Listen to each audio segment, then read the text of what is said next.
Hey guys, I thought I'd just do another video because, it's been a while. It's been a while since the internet really hated my guts, so I just thought I'd come onto my YouTube channel and just have a little chat with you guys about some things going on in the world, because, there's a lot going on, and, we gotta speak about these things, and... Oh my God, bro. Oh, hell no, man. So then I punched back, but I never punched him. He had to bruise it. So of course he's like, oh my God, look. And I was just like, I didn't do it on purpose. I abused. Anyways, guys, that's the end of the video. Thank you so much for coming along. I hope you enjoyed it. If you're gonna get mad at me in the comment section, okay, but please subscribe and, drop a like. A few moments later. Well, it looks like Trisha Paytas is once again back in controversy after they uploaded a 20-minute video about how they abused their partner Moses but claimed it's okay because that's what happens in relationships. It's a mess, so let's get into it.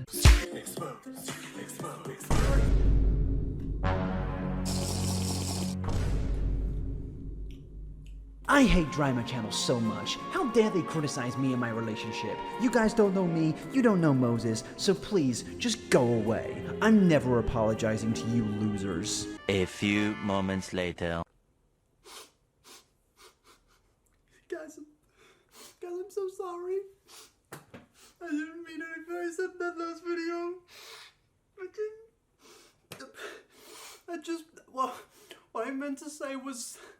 I just metaphorically abused him. Ladies and gentlemen, the Trisha Paytas cycle is a peculiar thing. It's this thing which just seems to never end. It just continues rotating throughout the years. Every single week something else will happen, and it's kind of like the Gabby Hanna cycle that I spoke about in a recent video. Bullies! But to be honest with you chaps, with Gabby Hanna, you can just get a little whiteboard out and you can just draw a little life cycle of Gabby Hanna, and it's absolutely fine. But with Trisha Paytas, it's a whole different ballgame. I'm not going to need a whiteboard. I'm going to need a dissertation. I'm going to need 20,000 different words about the life cycle of Trisha Paytas. And say what you want about Gabby Hanna, at least we can say, drama aside, she has in her career occasionally been pretty productive. She made Vine, she made books, she made music.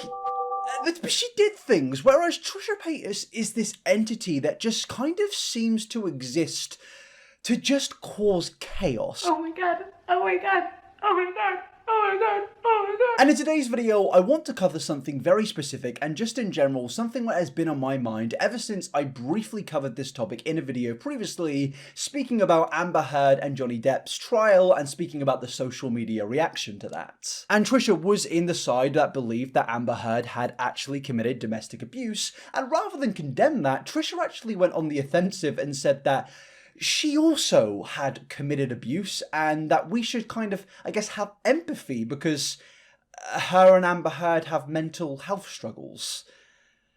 Yeah. Did she lie about him being wife beater?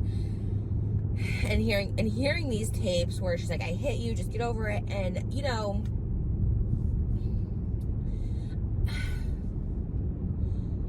I've had one physical altercation in my relationship, and I've been there in so many relationships, so it's maybe untreated something, and so in that way I empathize, because when you're left untreated with a mental illness, it's dangerous to everybody, including yourself. I always like to dub these things as influencer syndrome. This is basically the thing of where influencers feel compelled to basically give every single bit of information that goes on in their brain to the rest of the world. They feel the need to let everybody know their thoughts and feelings about absolutely everything, and that may be a little bit ironic considering the nature of my channel, but in this case, Trisha Paytas is taking it to a whole new ballgame, a whole new level of where she is seemingly speaking about an extremely sensitive event, an event to do with abuse, and she is taking that to justify her previous abuse by relating it to that said abuse in this case. And I just don't understand why you would do this. Why would you come on the internet and post this? I've had one physical altercation. And to be honest with you, I don't really like commenting on people's relationships. I think it is a little bit weird that people speculate over who's dating who and how's their relationship going. But when somebody clearly has a dreadful continuous pattern of horrific behavior, I start to think, yeah, I need to speak about this, but I was even more prompted to speak about this after seeing that recently Trisha actually uploaded a video mocking Amber Heard, despite also in a previous video justifying Amber Heard by saying that she also had committed familiar actions. And I'm just seeing this thinking, Trisha, what is going on in your brain?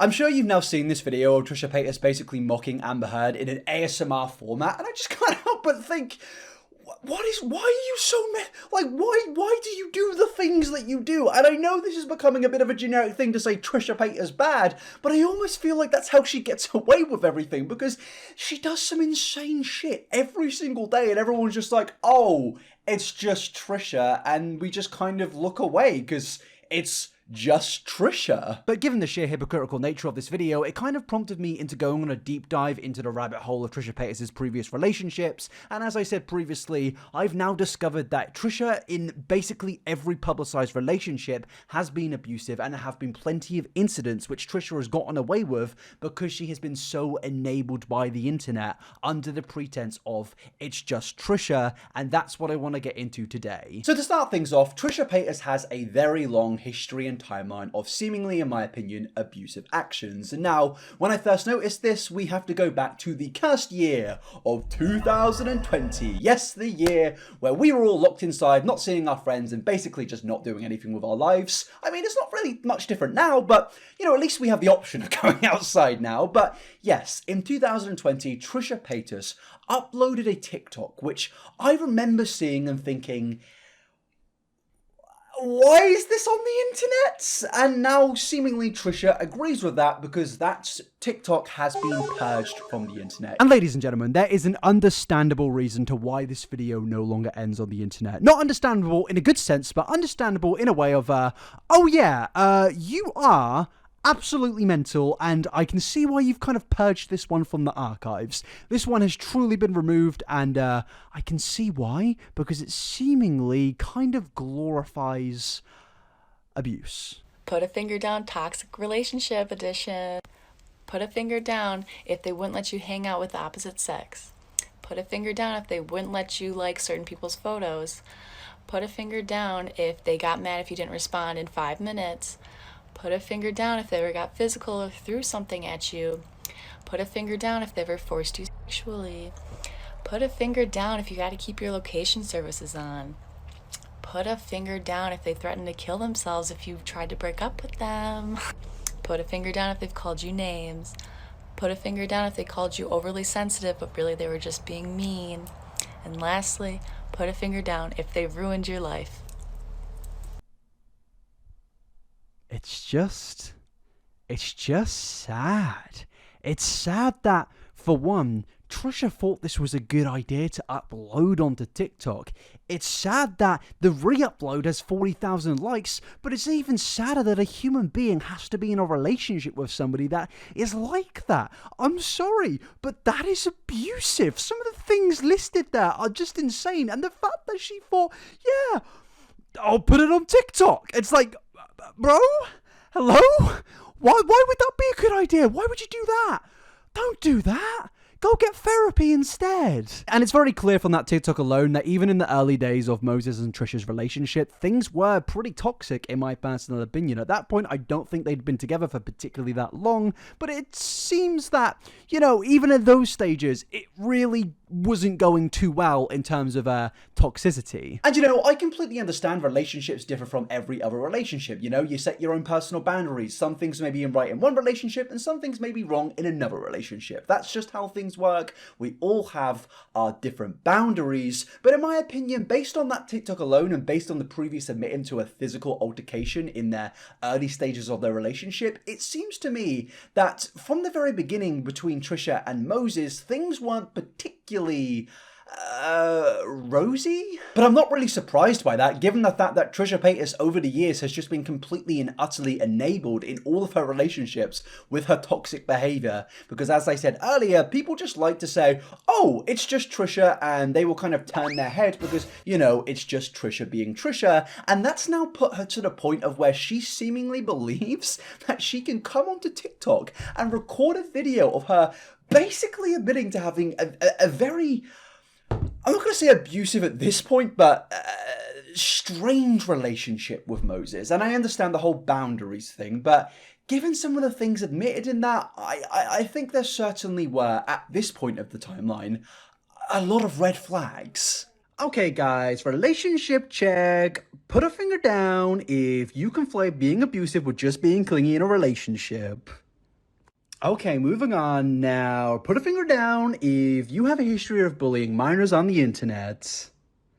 Okay, now thirdly, put a finger down if you have a continuous pattern on the internet of wearing out the fact that you are extremely abusive and nobody does anything.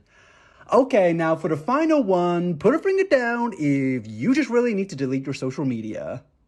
And that last one was for me, because I would be so much more mentally sane without Twitter, TikTok, and YouTube and Instagram. Just so But yes, this TikTok was probably the first thing the world saw of where they thought to themselves, oh, yeah, that relationship that they've got there, probably not going to go too well and probably contains a lot of red flags. But then that moves us on to the first episode of Frenemies. Yes, we're going down memory lane of this thing. I'm kind of confused to the fact that this actually existed, and whilst I did listen to some of the episodes and enjoy some of the episodes, I think it was mainly because the whole thing was a car crash. And you know, when you see a car crash, you just can't look away. You just kind of have to fixate and think, Jesus Christ. I mean, I'm sad that this is happening, but I'm also really weirdly and sickeningly entertained. And this was the whole of Frenemies, pretty much. But yes, in this first episode, Trisha Paytas basically admits to some very, very weird things. Weird things where you look back on and you think to yourself, why did we look past this? We were like upstairs and I took his phone. I saw like other DMs to girls. He like not tackle me, but like we went to the floor, and so then I like punched back, but I never punched him. I wasn't like, hey, you piece of shit. Like I wasn't like that. You guys had a tussle? He had bruises, so of course he's like, oh my god, like look. And I was just like, I didn't do it like on purpose. I wasn't like that. You know what I mean? It was a tussle. You guys were fighting over his phone? Oh my god. Well, then I took his keys, and so he was trying to get the keys back. But can I say? Yes. How long did we fight for the keys? Like 12 hours? Yeah. Off and on. Basically 12 hours of fighting. But I had him, like I was putting all my weight on it on the bed, like to like not let him get it, because I'm like, okay, all my weight's on it, he's not gonna be able to get the keys. Looking back at this, I'm kind of weirded out and also confused to why we all kind of sat idle thinking, yeah, this is great, this is some really normal shit. It's on a normal podcast full of normal people. It's like, this is really bad. What a strange thing to admit on a podcast. Trisha Paytas has this weird thing of where she will just admit the worst possible shit in a YouTube video or a TikTok. Not because she's going to get views, but because she's been enabled to the point of where she kind of believes that she can say anything and get away with absolutely everything, because everybody is now under the mandate of, oh, it's just Trisha being Trisha. You guys had a tussle? He had bruises, so of course he's like, oh my god, like look. And I was just like, I didn't do it like on purpose. It's just insane to me that whenever somebody above the age of 30 gets an expensive microphone and sits in a room with their video camera on, they just get impulses to say the worst shit possible. And this video came out like 2 years ago. It's not like this is something which happened a long time ago, and you know, it may have been a one-off mistake, and even then it wouldn't really excuse it, but a one-off mistake which just never happened again. No, these were things admitted to 2 years ago, and Trisha now seems to believe that they can upload videos mocking people like Amber Heard. And I'm not saying you need to defend Amber Heard or justify anything you believe that Amber Heard has done, but I just think it's extremely ironic that an abuser who believes somebody else is an abuser is then mocking that abuser. Like, do you not, like, did you not have, like, any thoughts in your mind? I mean, clearly not, but, like, at least have some shame. At least realize that making videos like this Paytas is just so utterly shameless to the point of where I'm sat here thinking, wow, you are somehow even worse than I thought you were 2 seconds ago. And with Trisha and Moses, there were even a lot of leaked texts, and I'm gonna blur this, but what I'll only describe here are some very, very big bruises, and I'm gonna be honest with you, they are very, very nasty to look at, and it very clearly shows that this relationship was not good from the very beginning of it. To me, what I see here, in my opinion, is domestic violence, but what I also see here is a lot of people glossing over this because Trisha Paytas, as I keep saying, is somebody who just does a load of terrible things, and because of that, there are so many terrible things that we can't really keep up with it, so we just think, yes, it's just Trisha being Trisha, and it's like, maybe with like some stupid TikToks where she bullies Chai D'Amelio, you can say that, but when it comes to things like this, I just can't say that. And when you go to the comment section of the video where Trisha mocks Amber Heard, it's just a bunch of people in the comment section basically supporting her and being like, oh yeah, this is the pinnacle of content, this is amazing Trisha, you really are a lovely special old person. And I'd say special in a very unique sense, if we're going to call Trisha Paytas special. This is absolutely brilliant. How? How is this brilliant? I'm not even trying to be a dick, but it's not that good. Aside from ASMR, it's hilarious and very accurate to the whole situation from the last month. You've obviously done your research or been watching the trial as I have and covered everything. Haha. Brilliant. It's like, damn. The dick riding is crazy. This is my favourite ASMR too. Now relaxing and funny. Perfect end to day before bed. I'm sorry guys, but if you're ending your day by listening to Trisha Paytas ASMR, I'm just going to say it. I'll pay for the therapy. I will pay for that therapy because you need it. You truly do need it. Like, there is not another person on this planet that I think needs this therapy than you. We're going to help you, buddy. We're going to beat this. And as I said earlier, this isn't just a thing which is attributed to Moses. There is a continuous pattern that I've discovered from doing a lot of research, and there are other videos out there where they go into more specific details about this pattern. Mysterious Tea has like a whole series dedicated to it. But I found a video on David Dobrik's channel, and I'm not a big fan of David Dobrik. Literally got an hour-long video saying what this guy is awful. But on David Dobrik's channel, there are some videos where Trisha Paytas and her ex have some weird conversations where some strange things are admitted. David, everything's happy here. It's a harmonious situation. Oh my god, he's so dramatic. Why? I'm not being dramatic. You're being so dramatic. Here we go. Why is it so awkward in here? And it's not. I don't know. Did you guys get in a fight? No, I didn't. He did. What? I got into a fight with myself. I wasn't mad. I wasn't fighting it. There was nothing. I wasn't mad about anything. Jason was mad about so many things this past week, so you can ask him. I just wasn't mad about anything. Okay, so there was a fight. I don't know. I wasn't a fight on my end. I wasn't mad. I wasn't like upset about anything. It was a fight on his end. Is you guys are at a roadblock in your relationship, and I sense that you guys have broken up. I didn't think we were. I don't know. Maybe I don't know. I have no idea. Well, that's what you said this morning. What did I say? That this is the last time I'll ever see you. Jason almost called 911 on me last night. There it is! Jason almost called 911 on you. Yeah. Why? What were you doing? Nothing. Like, literally. Shut up. I wasn't doing anything. David, I'm gonna throw him under the bus. I literally didn't do anything. I mean, what she did, like, wasn't that bad. I was blocking the door. For an hour and a half. I sat there. He went into that bedroom and I just sat there. But then... She sat right here. Wait. She sat here like a prison guard. And I was like, Trisha, get out of the way. I'm going home. I want to go home. I need some time to myself. She's like, no. Holy shit. Is this true? Yeah. Ha ha ha ha. Extremely manipulative behavior, which is clearly a continuous pattern. It's... That's very funny, guys. It's very funny. Please laugh. Please laugh. It's so funny, guys. Guys, can you not hear this incredibly disingenuous, really annoying laugh that I do in every single video? Can you not hear it? I'm in pain. If there's any other reason for me to not like David Dobrik, I mean, it's this video. I can kind of get why people like his content, but when things like this are said, I am a little bit confused to how we just looked past this and thought, you know what? He's doing the funny laugh. We'll just excuse it and push it to the side. It's funny because he's doing the funny fake laugh. It's like, guys, I think we are all severely mentally ill and we need to kind of reorganize ourselves. But again, in this long history of Trisha Paytas doing awful things, this isn't the first thing she's admitted to, or the second thing, or the third thing, or the 50th thing. No, Trisha Paytas got so comfortable that they decided to start uploading videos and TikToks of them basically admitting to doing terrible things and blaming it on a manic episode, whilst in the same TikTok admitting to be in a drug-induced rage. Yeah, the Trisha Paytas cycle. It's great, isn't it? Manic seems to be the new fun internet buzzword. People who actually experience mania tell me the craziest shit. So besides from the obvious that you see online and on frenemies, and it is like an ugly side of being manic in a manic episode, one you didn't see was the reason my boyfriend blocked me a year and a half ago, which ultimately was the best for both of us. I got high on meth on my birthday, demanded he talk to me, and when he said he wasn't going to see me on my birthday and go to sleep, I drove over to his house super high, crashed into his house, banged on all the doors, jumped into his pool naked, kicked and screamed through every window of the house. He got so scared after 3 hours, he left, and I chased him in my car to follow him and got in a car accident.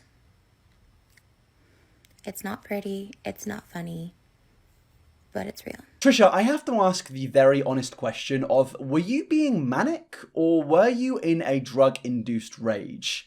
And again, even if you were being manic and a bit of the mix of the drugs comes in to kind of make it even worse, I think I do just have to point to the sign again. Your mental health is not an excuse to be a bellend. I don't know how many times I need to point to this thing. I don't know how many times I need to say this, Trisha, but Jesus Christ, how many times am I going to have to point to this sign? Your mental health is not an excuse for doing terrible things, yet Trisha Paytas is one of the main culprits that seem to like to use this excuse. And bringing this back to the main thing that kind of prompted me into making this video, I just don't understand how after all of these things we've looked at, only a few of them by the way, there's so much more out there, but even after just looking at these things, I just cannot believe that Trisha is now in this mindset of where they believe that they can upload videos mocking domestic abuse. It's like, how are you this confident? Have you been enabled to this level of where you just think you can do anything? There's a hashtag Believe Men Too,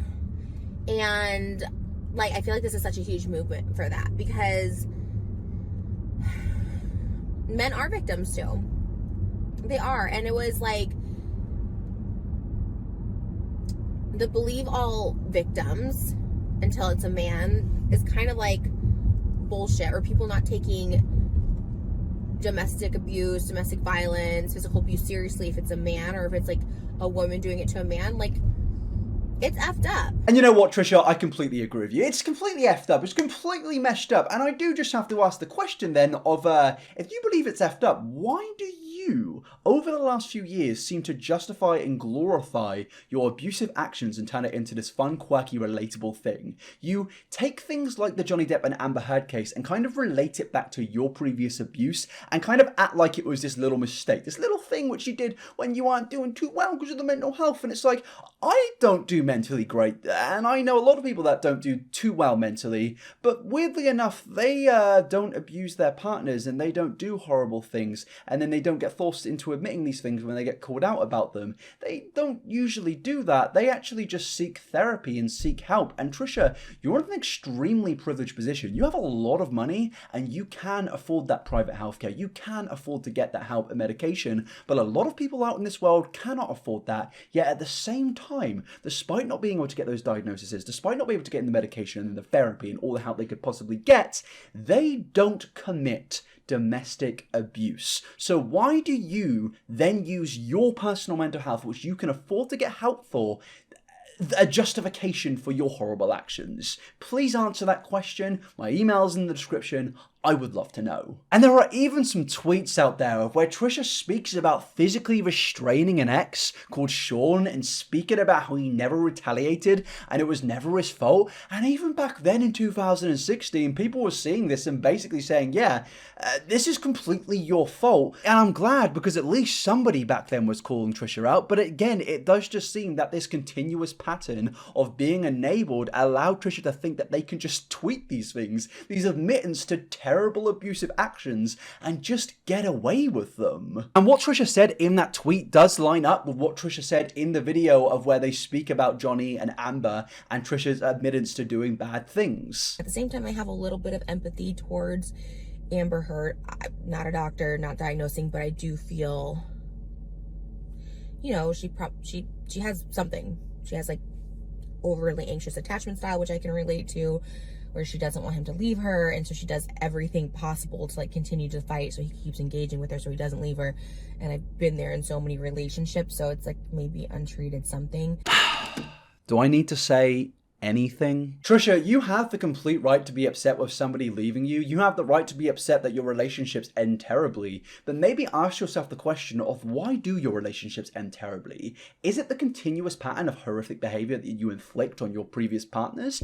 Is it the fact that you publicize every relationship to a horrific extent of where you admit to horrible things during that relationship and kind of use it as this quirky little thing of, ha ha ha, this is fun, this is normal? It's not normal. It's really weird. And I'm kind of dumbfounded that even you, Trisha, even you after everything, seem to think that all of this is weirdly normal. And videos like this, honestly, to me, are absolutely clear that Trisha hasn't learned and changed. No, I'm not willing to accept that. If you're going to like glorify a domestic abuse case as an abuser, I think it's clear that you haven't learned from your mistakes, because if you had, I guess, learned and changed, if that's even possible for these people, if you had changed, I think that you would think in your mind before going to record that jokey, weird ASMR video that, yeah, maybe I shouldn't do this. Maybe I shouldn't do this because of my previous actions. And I'm not the joke police. I personally think you can joke about most things, but when you yourself are a horrible person going to joke about that thing that made you horrible, I think you need to stop yourself and say, maybe I'm not the person to make these jokes. But it's not just physical abuse. This whole thing also comes down to mental abuse. It's clear to me, based on a lot of things that I've seen and looked at, Trisha Paytas is very, in my opinion, mentally abusive to her partners and maybe even her friends. Just on some of the things that I've seen, I wouldn't be surprised. I found an old Mysterious Tea video of where in this video Trisha basically guilt trips her current partner at the time for going to hospital because their partner's dad was in hospital. It's just the most... it's just horrible, and I just can't believe she keeps getting away with this. And this is old, but it's a clear, continuous pattern. For another. That's definitely not true. I don't like when she says that. Last dance ever, that's really... But you're reading me. That's really effing upsetting. Don't say that. You're reading me. My dad's in the hospital. Oh my God, don't say that! He's gonna be fine. Well, my dad's gonna be absolutely fine, but... And he's going for his birthday. I love my family, I'm a family guy, and when something happens, Sean to the rescue! Oh, that's actually really sweet, though. It's sweet. I'm going to be sad, but it's nice you're going. I understand that people can grow and people can change and people do say and do some dumb things, you know. People are stupid. Human beings are very stupid. We've all done something stupid. But the fact of the matter is I don't think Trisha Paytas has learned in any way or possible, because look at the videos she's been uploading recently. The videos of where she is so seamlessly and unawarely admitting that she is an abuser whilst mocking abuse. It's just sad, and to me it's clear that she is just an opportunist. She is somebody that will see something like the Johnny Depp case and think, oh, I can make myself look better in this case by, you know, some reason comparing my abuse to somebody else's abuse. It's just weird. A month ago, you were making a video saying that you empathize with somebody you believe committed physical abuse, and a month later, you're making a video saying how you believe people don't treat male victims seriously. Trisha, maybe you should look at that and think, who is the person here not treating male victims seriously? Because if you do think about it for longer than 10 seconds, you can probably come to the valid conclusion that it's you. You are the person that doesn't take male victims of abuse seriously. Like I said, I've been on all sides of this, right? I've been in abusive relationships where I've gotten the abuse. I've been in, I've had altercations where I abused a partner on an incident, and it was really, really awful and scary, and it was my rock bottom, and it was terrible. It was terrible and scary, and I didn't know who I was. You know, I've said it a million times, and it is wild to me that Trisha feels comfortable enough to admit that on a YouTube video, which has been edited. It's not like she admitted to these things on a live stream and was like, oops, sorry guys. No, they cut it up, put it onto YouTube and thought, you know what, that's great, monetize that, brilliant. But what makes it even weirder is this is uploaded onto a family channel, like a channel where in 10 years in the future, you're probably going to say to your kid, go watch the old videos, go watch you growing up, it's great, it's cute. And then the kids one day going to stumble on this video where Trisha Paytas is in their car admitting to abusing their father. Like, is that not an insane thing to be comfortable with putting on a channel that your child will grow up watching? Like, do you not think about these things? Why would you admit it in the first place in a public YouTube video, but why would you put it on the family channel? It's insane. I feel like when it comes to a lot of content creators out there, a lot of content creators that are particularly in the LA scene, most of them just get enabled no matter what they do. Like, yeah, they may get in trouble here and there. A T channel may say some, oh, this person's done that and this person's done that. But ultimately, they will probably just ignore that because, you know, they've got their fans, they've got their dedicated audience, and they can get away with that. But with Trisha, it's now got that sort of thing of being enabled constantly. But at the same time, there is now this element of, it's just Trisha. And ladies and gentlemen, we kind of need to stop doing that. Like, we've really got to stop. I think we just need to stop saying, it's just Trisha, you know, it's just Trisha being Trisha, because Trisha has now gotten to this point of where she is in a video admitting that she was an abuser whilst at the same time openly making videos turning abuse situations into a complete mockery, whilst then saying in the same video that we need to start taking male victims seriously. Male victims aren't taken seriously. And I agree, Trisha. And you are the main perpetrator of that. You are one of the people out there that makes male victims not get taken seriously because of the amount of vomit and bullshit that you have spread throughout your platforms. You are one of the main reasons that male victims don't get taken seriously. Trisha, maybe look at this case, maybe look at the people's reaction to it, and maybe look at how people are angry by this case and say, maybe I should apply myself to that. Because if you applied yourself to that case, you would probably understand why a lot of people out there are angry at you. I've said people do enable Trisha, and whilst that is very much true, I do believe a lot of the internet does enable Trisha. It's not really the internet's fault, as I've said multiple times, because at this point, Trisha does so much, it's hard to really keep up with. But at the same time, there are obviously a lot of people out there that do try to keep Trisha in check, but at this point, because of Trisha's fan base, because of their comments, because of the people that say, oh yeah, this is amazing, this is quirky, I know I'm not meant to like you, but actually this is really funny, these are the people that keep Trisha comfortable in the sense of that they believe they can say absolutely anything, even the admittance of abuse, whilst shaming abusers. It's bizarre, but this is the point Trisha has got to in the Trisha Paytas cycle. To conclude this video, Trisha Paytas will obviously never change, but if we keep applying the mentality of it's just Trisha, Trisha will only grow to get worse and worse. We will start to see some batshit TikToks and YouTube videos where more horrible things are admitted in the name of being quirky and relatable. These things aren't relatable, these things aren't quirky, and if you relate to some of the things that Trisha has said that I've shown you in this video, I highly recommend you go and get help and you go and apologize to the people that have caused you to relate to this. But thank you for watching this video. I understand if I got a little bit angry in this. Well, not angry, but just a little bit frustrated because this is a very frustrating topic and I feel like I've been covering these things more and more recently because it is only getting more and more common. Back in the day, at least YouTubers weren't comfortable with admitting their horrible actions. Now YouTubers seemingly admit it in an attempt to clear their name by justifying it in the name of mental health, and it's just insane to me that we're getting to this point of where I speak about this weekly, and I'm happy to do that, but it is bizarre that there are just more and more cases of this, and I hope that we as a society stop this and say we need to just relax and just kind of go back to the drawing board and think this isn't right and we need to something needs to change, basically. And I did think I'd just add a note to quickly say the reason I don't want people like this to admit the things that they're doing isn't because that I think you can't admit to your wrongdoings, but I think they're admitting it in an attempt to be quirky, in an attempt to be relatable, and almost kind of turn it into a mental health thing. And that to me is very, very uncomfortable. I think you can admit the terrible things that you have done, but when I see the influencers doing it nowadays, it mainly seems to me that they're using it as some form of redemption arc, as some way to, I guess, like go on a mental health story. And to me, I just don't respect that, considering I am somebody that has my own mental health struggles, but you don't go see me abusing my partner, and I don't see my audience abusing their partners. It's not a justification, and it's quite embarrassing. But that is the end of this video. If you could do me a massive favor and like this video, comment on this video, get this video to 30,000 likes, I would really appreciate it if you got the likes up, because, you know, sometimes the likes slack, and I would really appreciate it if this got 20,000 likes. Please comment your thoughts below, give me your genuine opinions. I'd love to have a dialogue, a conversation with you about these things. I do reply to some of the top comments, so, you know, please let me know your thoughts below.